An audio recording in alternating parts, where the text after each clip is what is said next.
This morning in Wisconsin, conservative former state Supreme Court Justice Michael Gableman, who is leading a probe of Wisconsin's 2020 election, is calling for several Wisconsin mayors and other elected officials to be thrown in jail if they don't comply with his subpoenas.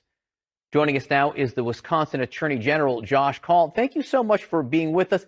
Explain to me what this investigation even is and what Gableman wants out of these mayors.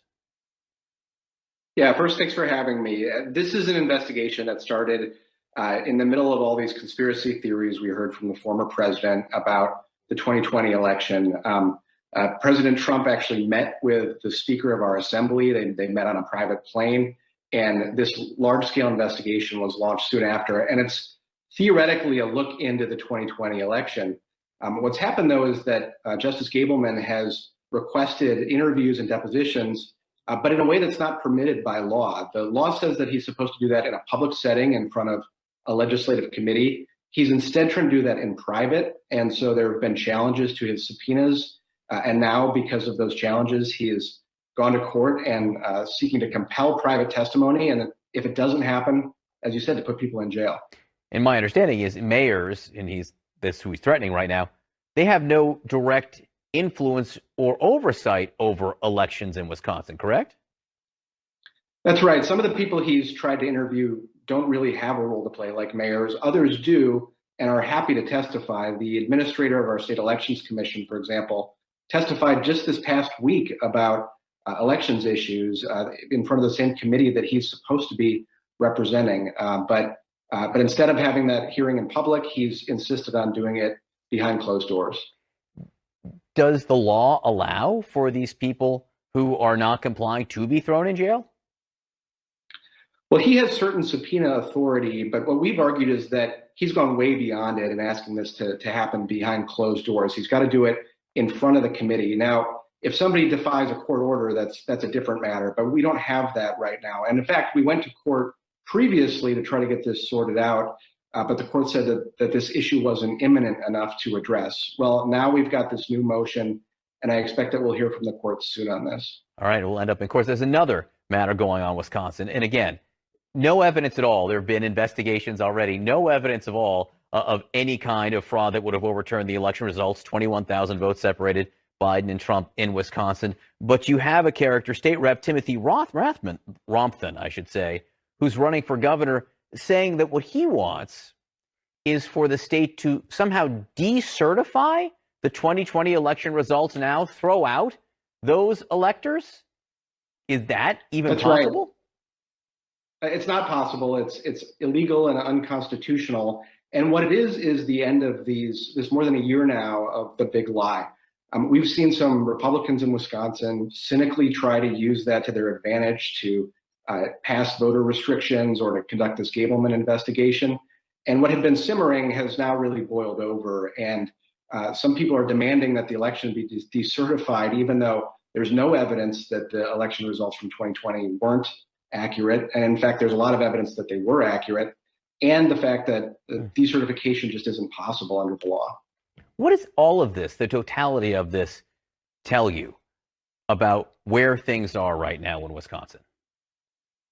It's really concerning for the health of our democracy. You know, one of the principles that our democracy relies on is that the party that loses the elections accepts the results and goes on to contest the next election, and hopefully in the meantime works with the party that wins the election. But when you convince people falsely that election results can't be trusted, it undermines what is at the core of our democracy, which is an agreed upon understanding that the results reflect the will of the voters. And if there's legitimate fraud, of course that should be looked into. But here there's no question about the outcome of the results. And by undermining that confidence in the elections, people are undermining confidence in our democracy. Wisconsin Attorney General Josh Kaul, thank you for being with us this morning. Thanks for having me. Diplomatic Hail Mary. President Biden agreeing to meet with Vladimir Putin with one major condition.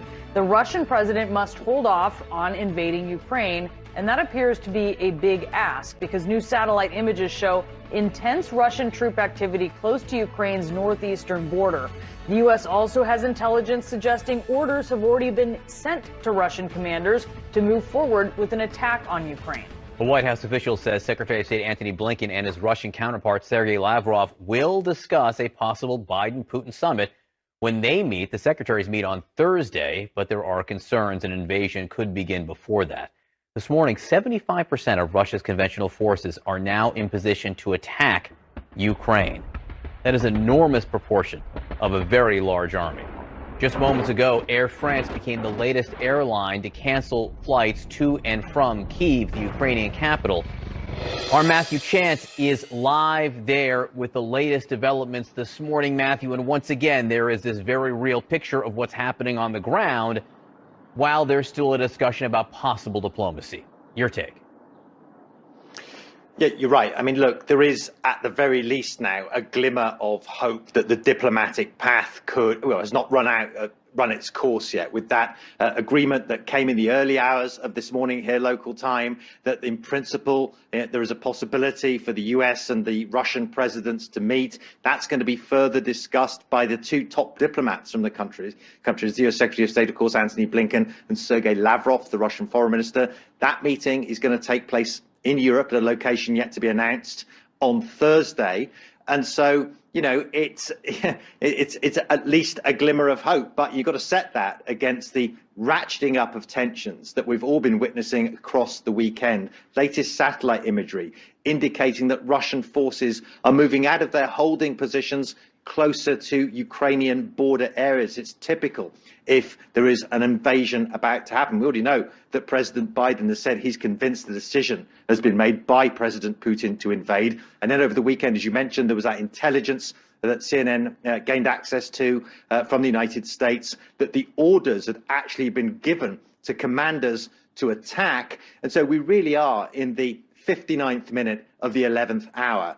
And I guess that's when, you know, any kind of diplomatic breakthrough is likely to happen. And so, look, it's not certain yet. The Kremlin this morning have already played down the possibility of the two presidents meeting, but at the same time, they haven't ruled it out. I guess the big question is, you know, we know that both sides are very entrenched in their positions. The Russians say they want, for instance, concrete guarantees that Ukraine will not join NATO, the Western military alliance. That's just one of their demands. The Americans have said that's a non-starter. So unless there's some kind of compromise in the wording, even if there is a presidential summit, we could still end up exactly back in the same place, John. Yeah, look, Thursday is the day when Lavrov and Blinken meet. That's 4 days from now. That's a lot of time between now and then, and the leaders won't meet until after that. Matthew Chance, we appreciate you being there. Please keep us posted. In the meantime, Russian President Vladimir Putin is holding a large Russian Security Council meeting today. The Kremlin says it is out of the ordinary and comes as intensifying shelling is causing deep concern. Our Fred Replykin live in Moscow with the latest on this. Fred, so what exactly is the Kremlin saying about the meeting today and the possibility of this summit? Hi there, John. Well, they're certainly saying that it's an out-of-the-ordinary meeting. It was a meeting that is unscheduled. And if you look at Russian state media, they really made a big deal out of the fact that this meeting was taking place with Vladimir Putin's Security Council, obviously very much indicating that they will be talking about the things that are going on around Ukraine, and certainly very much in the Donbas region there in eastern Ukraine as well. We haven't gotten any sort of information yet what exactly was spoken about or whether or not any decisions were made. But I can tell you from being here that the narrative that's being created here is certainly very different than the one that you're hearing in Ukraine, certainly than the one that you're hearing from the United States. Just the past couple of hours that I've been here and looking at the situation early this morning here, Moscow time, the Russian state media has said that there was shelling by the Ukrainians towards Russian separatist position, that a Russian separatist had died, that a civilian had died. Then they said that there was a border post that was destroyed by Ukrainian artillery fire. And of course, none of that so far we've actually been able to independently verify, but you can tell that the narrative, the drumbeat that's being created here is that there are Russians under attack, there are Russians who are having to flee, and of course the conclusion to that can be, if you look at Russian state media, and in many cases at talk shows it already is, that Vladimir Putin is going to do something about it. And that certainly is something that meshes with the information that Matthew was just giving, that apparently satellite images show Russian forces leaving some of those encampments that they were in and apparently sort of fanning out out close to the border area. We do, however, have to say that the Russians are saying all of this is hysteria, that no invasion is imminent, and that they still want diplomacy to prevail. That's something that the spokesman for Vladimir Putin told me just a couple of days ago. Yeah, in the meantime, they're highlighting this extraordinary Security Council meeting today there to show that, you know, maybe they are taking one step forward to that border there. Frederick Bleiken, please keep us posted. Thank you. Now, the Kremlin is firing back at U.S. intel that claims Russia's post-invasion planning includes a hit list of Ukrainians to capture or kill. A Kremlin spokesperson calls it absolute fiction. So what is the true answer here? We have CNN's Katie Bo-Lillis to join us. Look, I think there certainly would be an expectation that they do have supporters of Zelensky's they consider enemies. So where's the truth here? Yeah, precisely. So, you know, what my colleague Kevin Liptak and I have learned from sources familiar with the intelligence is that the U.S. has intelligence that it says shows that the Russians have been developing a list of Ukrainian politicians and other public figures that they say have got to go if Putin does choose to invade Ukraine and the government in Kyiv topples. Now, what our sources tell us is that this is part of Russian planning to establish a friendly, Moscow-friendly collaborator government in Kyiv that would essentially do Moscow's bidding, but that Putin could point to on the international stage as legitimate. So, of course, they have also developed lists of, according to our sources, politicians that are pro-Moscow that they could use to populate this new collaborator government. But, of course, for the officials who are marked for removal, their fate much more dire. What our sources are telling us is that the most likely outcome for these people is assassination or prison. Assassination or prison. I mean, if Putin does want to go all the way to Kiev, if he manages to topple the government, it would actually seem odd that he wouldn't have a plan when it comes to these pro-Ukrainian versus pro-Russian politicians. No, precisely. And this is one of the signals that intelligence officials have been really closely watching from the beginning as an indicator for Putin's intent here. You know, does he have essentially a governance plan for post-invasion? And of course, that's exactly what this appears to be. And the U.S. now, of course, has written to the UN, the top UN official on human rights, warning that, you know, look, we have credible information that suggests that Russia has identified Ukrainians for imprisonment, for sending to camps, and for potential killing, you know, in the event of an invasion. It's all sort of part of this broader and pretty remarkable U.S. strategy to try to make public as much as it can about what it knows in an effort to blunt the effectiveness of Russian planning exactly like this. Yeah, they're putting it all out there. Katie Bo-Lillis, thanks for the report. My pleasure. I want to bring in Ian Bremmer. He's the president of the Eurasia Group and really has been right in the middle of all of this. He was one of the moderators at the Munich Security Conference attended by Vice President Kamala Harris and the Ukrainian President Vladimir Zelensky, as well as other world leaders. Ian, you're so good at cutting through the smoke and the bright, shiny lights flashing everywhere. I am curious what you think the most important development is this morning. What is the thing we should be looking at right now? This morning, I would probably say it's come in the last hour. It is the formal request by the puppet leaders of these separatist republics, if you will, the occupied territories of Ukraine in the Donbass, that have formally requested that the Russian government send military troops to help. And this is, of course, comes on the heels of last week when President Putin met with German Chancellor Olaf Scholz and said that acts of genocide were being committed against those Russians, many of whom are passport holders. So, I mean, I think, unfortunately, the news we have right now, I mean, the diplomacy is still going on, but all the actual news on the ground is negative, literally all of it. The likely next steps would be that the Russians would approve military troops to go into Ukrainian territory that they occupy, the Russians occupy, but not formally. And by the way, that's considered a red line for the United States. That would probably, if that were to happen, that would probably stop the Blinken-Lavrov meeting from occurring later this week. It certainly would stop any potential Biden-Putin summit. It might not stop President Macron in France from continuing to engage in diplomacy. And I suspect that that's part of the reason why the Russians are thinking about a more incremental approach as opposed to all in, suddenly invade, bomb Kiev, remove the government, because that will bring together the NATO alliance in a much stronger and sharper fashion. So if the stage is set for Russian troops to go into the Donbass, then the question will be, how far do they go? How far do you think that Putin will go? Do you think he goes all the way to Kyiv? The costs of going to Kiev are massive. And I don't just mean the sanctions costs, which at this point I do believe the Russians feel like they can live with. Remember, I mean, they were threatened with massive economic sanctions after 2014 when they went into Crimea. And a few years later, you know, they're hosting the World Cup, right? I mean, they have foreign Western leaders coming to visit them. So Putin thinks that we've been there before. But I do think the cost in Ukraine, and Putin thinks of the Ukrainians as part of the great Russian nation, his ability to hold it, to integrate it, to have it as part of his empire, if he has to kill tens of thousands of Ukrainian citizens, and he has to have a government that is going to have to face an insurgency, frankly, I think is something that he would like not to have to do if he can avoid it. And so part of what I believe Putin's strategy will be is to continue to give opportunities for the West to make mistakes. So far, I mean, the West has held together very strongly. I mean, after Afghanistan and with the new German chancellor and with, you know, the French president with his own elections coming up and the Brits with a shambolic prime minister, all his scandals, I think Putin would have expected to see a lot of divisions. That hasn't happened so far. I think part of the reason that we'll see this escalation happen in a more incremental way is to see if the Europeans start to fragment from the United States, see if the Ukrainian government feels like it's going to start suing for peace. The danger, of course, is that if he persists and none of that happens, then the worst case scenario, it's like Tolstoy said, you may not want war, but sometimes war wants you.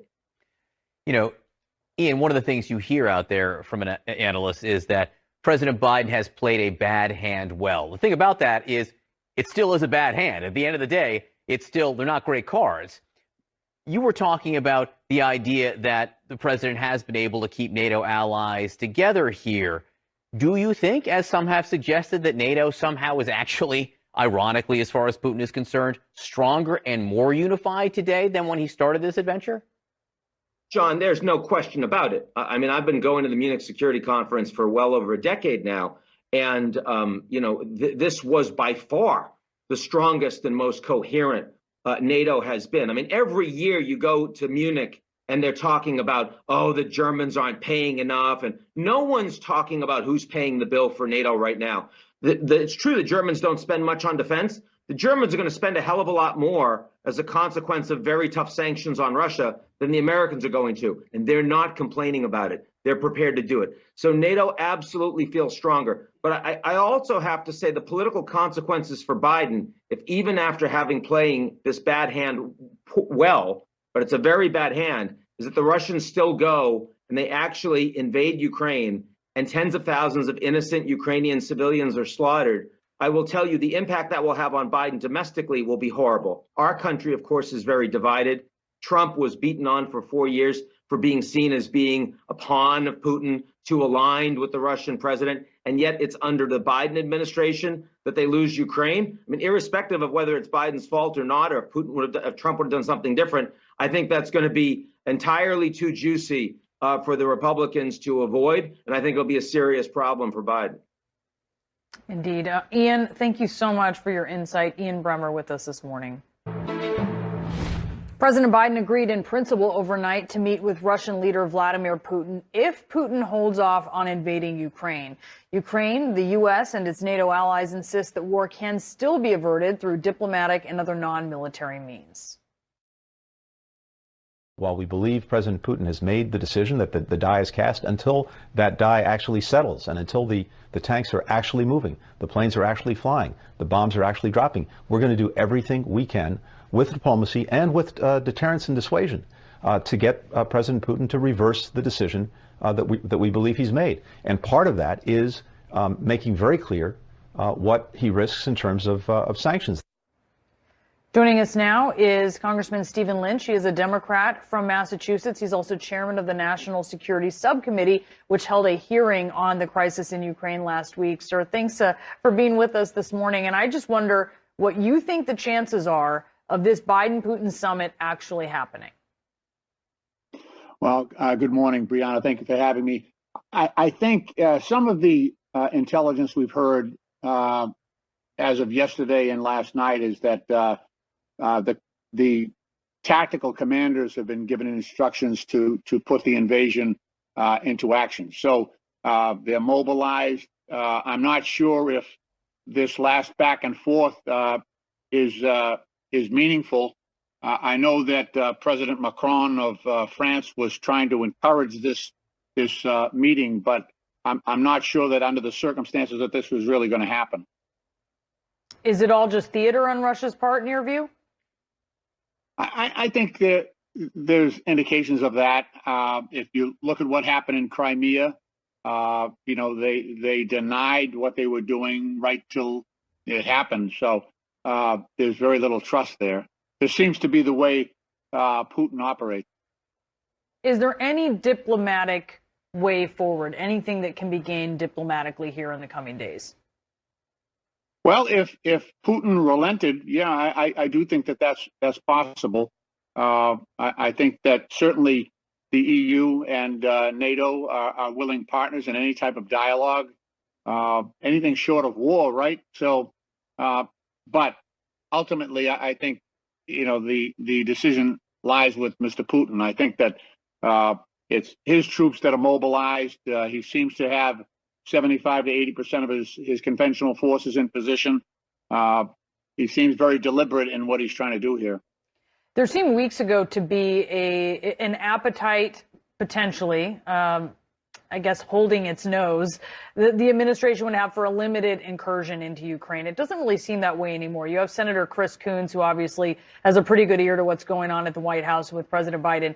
He said that a lesser invasion doesn't result in lesser penalty, really that proportionality is no longer part of the response here. Do you agree with that? Well, I think there's a danger in negotiating ourselves into an invasion here, and I don't want to engage in that. I don't think it's proper for us to, subdivide the nation of Ukraine. That's just not a good position. I think all along, NATO has tried to, in a coalition, put a united front forward against Russia, and I think propositions like that maybe if you invade a little, we won't do anything. I think that's self-defeating. I think it's undermining the support for Ukraine and President Zelensky. It's really not in the U.S.'s interest for there to be an invasion of Ukraine, certainly not a full-scale one. There are estimates that inflation will go up significantly. Obviously, there would be a lot of political blame for the Biden administration, whether or not you think that there should be. With that in mind, what concessions do you think the U.S. should give to avoid this war? Look, I don't think we should give away the freedoms of the Ukrainian people. There's 44 million people there. That is not something we should be doing. And I think that type of conduct will ensure that we will have more situations like this. I think there are actions we can take that make war less likely, and I think that's you have to deal from a position of strength. Look, I guess my question then specifically, I hear what you're saying about the Ukrainian people, but what about what Putin considers NATO encroachment, right? In countries, not just obviously Ukraine, but other NATO countries that he considers to be a threat to Russia. What about something with that? That is called free will. So since 1997, 14 countries that were in the former sphere of influence of the Soviet Union have come into NATO. And they have done so because they voted for freedom. They voted for individual rights. They voted against, Russia and which is a criminal enterprise, basically. So they voted with their feet. And because NATO has an open door policy, we've had 14 countries come into NATO. Sure. Most of them right in that area. And sorry, I think maybe my question wasn't particularly clear there. What about defense positions in some of those NATO countries? Well, those are details that can be worked out, certainly. I understand look, Russia's Russians' concerns about an invasion by Ukraine into Russia is bogus. So we don't want to get into that. We don't want to go down that road. That's just false. So this is about the integrity of these individual nations. This is about their sovereignty. And this is about Putin's ideology of wanting to recreate some iteration of the former Soviet Union. He did that in Georgia. He's done that in other areas as well. So, and I understand that may not be in Russia's interest, but now we've come to 150,000 or 175,000 troops on Ukraine's border because they're exercising free will, and that and we should, along with NATO, along with the EU, support Ukraine in their own democratic decision.